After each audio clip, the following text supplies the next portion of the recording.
السلام علیکم ورحمۃ اللہ وبرکاتہ۔ ناظرین و سامعین، آج 1 اکتوبر 2024 منگل کا دن ہے۔ دن کے 2:30 بجنے والے ہیں۔ اس وقت کی تازہ ترین خبریں سنیے گا۔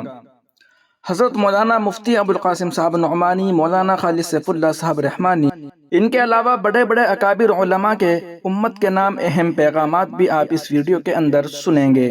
سب سے پہلے ہم اس ویڈیو کے اندر ایک انتہائی افسوسناک خبر سنیں گے کہ کیسے مسلم نوجوانوں کی زندگی سے کھیلا جا رہا ہے۔ عمر قید کی سزا کاٹ رہے حکیم طارق قاسمی کی ضمانت منظور۔ گزشتہ 17 سالوں سے جیل کی سلاخوں کے پیچھے مقید ہیں۔ گورکھپور سیشن عدالت کی جانب سے ملنے والی عمر قید کی سزا کے خلاف داخل اپیل پر الہ آباد ہائی کورٹ کی 2 رکنی بینچ کے روبرو سماعت عمل میں آئی، جس کے دوران ہائی کورٹ نے ملزم کی اپیل پر سماعت کرنے کے بجائے ملزم حکیم محمد طارق قاسمی کو مشروط ضمانت پر رہا کیے جانے کا حکم جاری کیا۔ ملزم گزشتہ 17 سالوں سے جیل کی سلاخوں کے پیچھے مقید ہے۔ الہ آباد ہائی کورٹ کی 2 رکنی بینچ کے جسٹس اشونی کمار مشرا اور جسٹس ڈاکٹر گوتم چودھری نے فریقین کے دلائل کی سماعت کے بعد سال 2020 سے التوا کا شکال اپیل پر سماعت کرتے ہوئے ملزم طارق قاسمی کو ضمانت پر رہا کیے جانے کا حکم جاری کیا۔ حالانکہ سرکاری وکیل نے ملزم کو ضمانت پر رہا کیے جانے کی سخت لفظوں میں مخالفت کی اور کہا کہ ملزم کو گورکھپور سیشن عدالت نے دہشت گردانہ معاملے میں عمر قید کی سزا سنائی ہے، لہٰذا ملزم کو ضمانت پر رہا نہیں کیا جانا چاہیے۔ ملزم کو قانونی امداد فراہم کرنے والی تنظیم جمعیت علماء مہاراشٹر مولانا ارشد مدنی کی جانب سے پیش ہوتے ہوئے ایڈوکیٹ جیوتی بھوشن اور ایڈوکیٹ روندر کمار مشرا نے عدالت کو بتایا کہ ملزم سال 2007 سے جیل کی سلاخوں کے پیچھے مقید ہے اور گزشتہ سال لکھنؤ ہائی کورٹ نے ملزم کو بارہ بنکی مقدمے میں ضمانت پر رہا کیے جانے کا حکم جاری کیا تھا۔ ملزم طارق قاسمی کو 4 مقدمات میں سیشن عدالت سے عمر قید کی سزا ملی تھی۔ سیشن عدالت کے فیصلوں کے خلاف علیحدہ اپیلیں لکھنؤ الہ آباد ہائی کورٹ میں زیر سماعت ہے۔ الہ آباد ہائی کورٹ کے فیصلے کا مثبت اثر فیض آباد اور لکھنؤ مقدمات پر پڑے گا اور ان مقدمات میں بھی ملزم کو ضمانت ملنے کے امکانات ہوں گے۔ گورکھپور سیشن عدالت کے جج نریندر کمار سنگھ نے طارق قاسمی کو گورکھپور سلسلہ وار بم دھماکہ مقدمے میں مجرم قرار دیتے ہوئے ان کو عمر قید کی سزا سنائی تھی۔ سیشن عدالت کے فیصلے کے خلاف الہ آباد ہائی کورٹ میں اپیل داخل کی گئی تھی، جس پر آج سماعت عمل میں آئی۔ 22 مئی 2007 کو گورکھپور شہر میں 3 مقامات پر بم دھماکے ہوئے تھے، جس میں متعدد لوگ شدید زخمی ہو گئے تھے۔ سال 2013 میں نمیش کمیشن کی رپورٹ کی بنیاد پر سماج وادی پارٹی کے لیڈر اکھلیش یادو نے سیشن عدالت میں ایک عرضی داخل کر کے حکیم طارق قاسمی کے خلاف قائم مقدمات کو مقدمہ واپس لینے کی اجازت طلب کی تھی، جسے عدالت نے مسترد کر دیا تھا۔ وہیں دوسری جانب مرکز تحفظ اسلام ہند کے زیر اہتمام منعقد ہفتہ روزہ عظیم الشان آن لائن تحفظ اوقاف کانفرنس کی اختتامی نشست ام المدارس دارالعلوم دیوبند کے محتمم و شیخ الحدیث امیر ملت حضرت اقدس مولانا مفتی ابوالقاسم صاحب نعمانی کی سرپرستی اور all India Muslim personal law board کے صدر فقیہ العصر حضرت مولانا خالد سیف اللہ صاحب رحمانی کی صدارت میں منعقد ہوئی۔ اس موقع پر اپنے صدارتی خطاب میں صدر بورڈ حضرت مولانا خالد سیف اللہ رحمانی نے فرمایا کہ وقف کا مسئلہ ملت اسلامیہ کے ملی وجود کا مسئلہ ہے۔ اگر یہ وقف ترمیمی بل پاس ہو گیا تو ہمارے مساجد و مدارس، خانقاہیں، درگاہیں، قبرستانیں سب کا وجود خطرے میں پڑ جائے گا۔ وقف املاک حکومت کی مہربانی سے مسلمانوں کو نہیں ملی، بلکہ مسلمانوں کے آباء و اجداد نے اللہ کے نام پر دینی و خیراتی ضرورتوں کے لیے اپنے حق حلال کی کمائی وقف کی ہے۔ لہٰذا حکومت کا وقف ترمیمی بل کے ذریعے وقف املاک کو اپنے قبضے میں لینے کی کوشش غیر آئینی و غیر دستوری ہے۔ مسلمانوں اور تمام انصاف پسند افراد کو وقف بل کی مخالفت کرنی چاہیے۔ بورڈ اس بل کو روکنے کے لیے قانون و آئین کے دائرے میں رہتے ہوئے مختلف سطح پر کوشش کر رہا ہے اور وہ حالات کو سامنے رکھ کر احتجاج کی مختلف امن صورتوں کے بارے میں فیصلہ کرے گا۔ اس لیے مسلمانوں کو چاہیے کہ بورڈ جب بھی آواز دے اور جس بات کی اپیل کرے، تمام مسلمان دل و جان سے اس پر عمل کرے اور وقف کی اہمیت کے پیش نظر ہر طرح کی قربانی دینے کو تیار رہے۔ حکومت کو چاہیے کہ وہ جمہوری تقاضوں کو سامنے رکھ کر اس بل کو واپس لے لے اور ایسا قانون بنانے سے گریز کرے جو اقلیت دشمنی پر مبنی ہو۔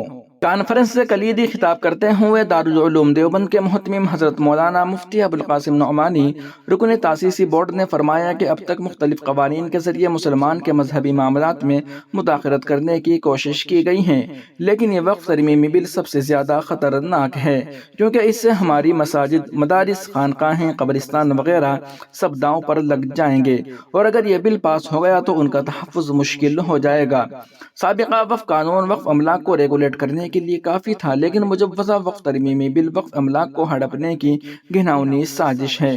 اس بل میں وقف ٹریبونل کو ختم کر کے سارے اختیارات کلکٹر کو دیے جا رہے ہیں اور وقف بائی یوزر کو بھی ختم کر دیا جا رہا ہے۔ ظاہر ہے کہ وقف کے تعلق سے حکومت کی نیت صاف نہیں ہے۔ یہ مسئلہ ملت کی موت و حیات کا ہے، اس کے لیے ہم سب کو تیار رہنا ہے اور آخری حد تک اس کے خلاف لڑائی لڑنی ہے۔ اس سلسلے میں متحد ہو کر ہم سب کو عوامی بیداری پیدا کرنی چاہیے۔ کانفرنس سے کلیدی خطاب کرتے ہوئے آل انڈیا مسلم پرسنل لا بورڈ کے جنرل سیکریٹری حضرت مولانا محمد فضل الرحیم مجددی صاحب نے فرمایا کہ وقف خالص مذہبی و دینی مسئلہ ہے۔ ہم اس ملک میں اپنے اسلامی تشخص کے ساتھ رہیں گے۔ وقف ترمیمی بل ہماری مذہبی آزادی میں مداخلت ہے اور ہماری مذہبی آزادی میں مداخلت ہرگز برداشت نہیں کی جائے گی، لہذا حکومت اسے فوراً واپس لے، یہی ملک و ملت کے حق میں بہتر ہے۔ مولانا نے فرمایا کہ وقف بائی یوزر کو ختم کرنا، سارے اختیار کلکٹر کے حوالے کرنا اور وقف بورڈ میں غیر مسلموں کی شمولیت وقف املاک کو ہڑپنے کی سازش ہے۔ یہ مسلمانوں کو کبھی منظور نہیں ہے۔ اگر حکومت نے یہ غیر دستوری بل زبردستی پاس کروایا تو مسلمان اپنی آئینی و جمہوری حق کا استعمال کرتے ہوئے اس بل کے خلاف تاریخ ہند کا سب سے زبردست اور سخت ترین احتجاج درج کرائے گا۔ کانفرنس سے کلیدی خطاب کرتے ہوئے بورڈ کے سیکریٹری اور مرکز تحفظ اسلامی ہند کے سرپرست مولانا محمد عمرین محفوظ رحمانی نے فرمایا کہ وقف ترمیمی بل اپنے مشمولات کے اعتبار سے نہایت نقصان دہ ہے۔ یہ بل قانون کے نام پر لا قانونیت ہے۔ حکومت کی منشا وقف جائیدادوں پر قبضے کا ہے۔ ہماری بنیادی ذمہ داری ہے کہ ہم اس بل کی پوری قوت کے ساتھ بالکلیہ مسترد کریں۔ ضرورت ہے کہ ہم عوامی بیداری پیدا کریں اور اپوزیشن لیز حلیف پارٹیوں سے دو ٹوک بات کی جائے کہ پارلیمنٹ میں اس بل کی مخالفت کرے۔ مولانا نے فرمایا کہ اس ملک میں اگر ہمیں اپنے حقوق کی حفاظت کے ساتھ جینا ہے تو ہمیں حق لینے کا ہنر بھی جاننا ہوگا۔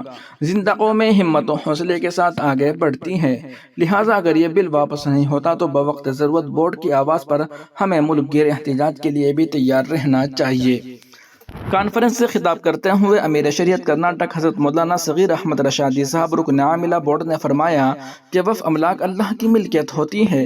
موجودہ وقف ایکٹ میں ترمیمات کے ذریعے وہ ہماری وقف جائیدادوں کی حیثیت کو گھٹانے اور ان پر قبضہ کرنے کی کوشش کر رہی ہے، لہٰذا ہماری دینی و ملی ذمہ داری ہے کہ ہم اس کی حفاظت کے لیے کوشش کریں۔ کانفرنس سے خطاب کرتے ہوئے جمعیت علماء ہند کے رکن عاملہ حضرت مولانا رحمت اللہ کشمیری صاحب نے فرمایا کہ وقف اسلامی قانون کا ایک اہم جز اور مسلمانوں کی ملی زندگی کا ایک روشن رخ ہے، لہذا اوقاف کی حفاظت کے لیے امت کو بیدار کرنا چاہیے۔ کانفرنس سے خطاب کرتے ہوئے امیر شریعت شمالی مشرقی ہند حضرت مولانا محمد یوسف علی صاحب رکن تاسیسی بورڈ نے فرمایا کہ اوقاف کی حفاظت اور وقف ترمیمی بل کی مخالفت اس وقت کی سب سے اہم ترین ضرورت ہے۔ تحفظ اوقاف کانفرنس سے خطاب کرتے ہوئے امیر شریعت بہار، اڑیسہ و جھارکھنڈ حضرت مولانا احمد ولی فیصل رحمانی صاحب سیکریٹری بورڈ نے فرمایا کہ مجوزہ وقف ترمیمی بل اوقاف کی جائیدادوں کو کنٹرول کرنے، مسلمانوں کو وقف املاک سے محروم کرنے اور وقف کرنے کی استطاعت کو محدود کرنے کے لیے لایا جا رہا ہے۔ یہ بل دستور ہند کے خلاف ہے اور مسلمانوں کے مذہبی امور میں مداخلت ہے۔ مولانا نے اس بل کے نقصانات پر تفصیلی روشنی ڈالتے ہوئے فرمایا کہ ضرورت ہے کہ اس بل کے خلاف ہم اٹھ کھڑے ہوں اور اپوزیشن کو بھی اس کے لیے آمادہ کریں۔ کانفرنس سے خطاب کرتے ہوئے جمعیت علماء کرناٹک کے صدر حضرت مفتی افتخار احمد قاسمی، سرپرست مرکز تحفظ اسلام ہند نے فرمایا کہ وقف ترمیمی بل وقف کے تحفظ اور شفافیت کے نام پر وقف جائیدادوں کو تہس نہس کرنے، ہڑپنے اور مسلمانوں کو انہی کی جائیدادوں سے بے دخل کرنے کا موجودہ حکومت کی سوچی سمجھی ایک گھناؤنی سازش ہے، لہٰذا اس بل کی مخالفت کرنا ہر ایک کی ذمہ داری ہے اور جمہوری حق کا استعمال کرتے ہوئے ہمیں اس بل کی ہر سطح پر مخالفت کرنی چاہیے۔ کانفرنس سے جامع مسجد سٹی بنگلور کے امام و خطیب حضرت مولانا محمد مقصود عمران رشیدی صاحب نے فرمایا کہ وقف ترمیمی بل وقف املاک کے لیے نقصان دہ ہے۔ اس بل سے وقف املاک پر قبضہ کی راہ ہموار ہوگی، لہٰذا ضرورت ہے کہ اوقاف کی حفاظت کے لیے مسلمان اٹھ کھڑے ہوں۔ ناظرین و سامعین، ان رپورٹوں کو آپ سن اور دیکھ رہے تھے محسن اسلام یوٹیوب چینل پر۔ تمام تازہ ترین اپڈیٹ حاصل کرنے کے لیے ابھی ویڈیو کے نیچے سبسکرائب والے آپشن پر کلک کر کے اس چینل کو سبسکرائب ضرور کر لیجیے گا۔ السلام علیکم ورحمۃ اللہ وبرکاتہ۔